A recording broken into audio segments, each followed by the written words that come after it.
It's certainly a fairly big-scale development. It's quite broad, including residential, commercial, kind of a public interface, hotel, convention center. It's a whole smorgasbord of activities happening in a part of the city that's not very well utilized at the moment. So it has a lot of potential.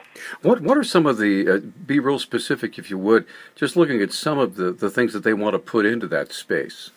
Yeah, so, I don't have the whole list in front of me, but they're talking about two hotels, one of which would be a convention hotel. A second one would be a smaller, what they call boutique hotel, which both those would be pretty upscale.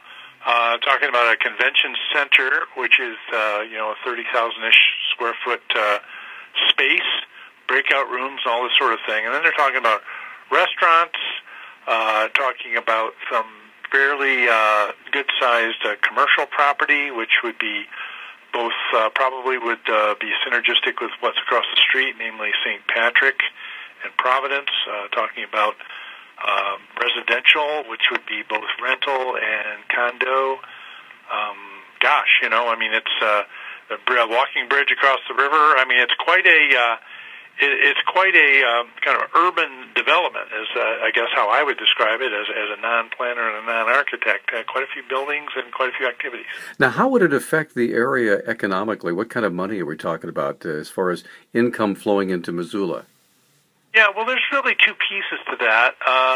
One piece I did not analyze, that's the convention center. But the convention center, and when you analyze something that's, by the way, you make an assumption that it's going to be successful.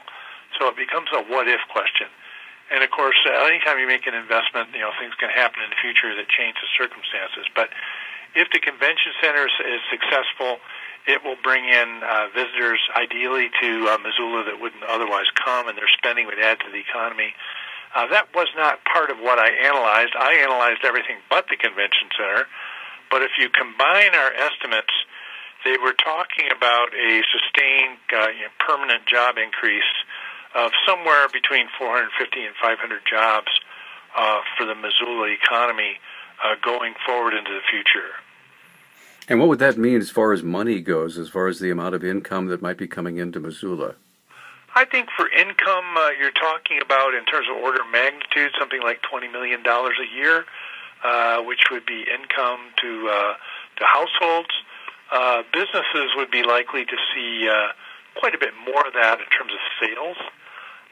All the numbers I'm saying are the sustained permanent ones that would go on into the indefinite future as the facility is operated. Of course, while it is being built, those impacts would be greater. Those construction impacts, of course, would be temporary, but they would be significant, and they'd stretch out over a number of years.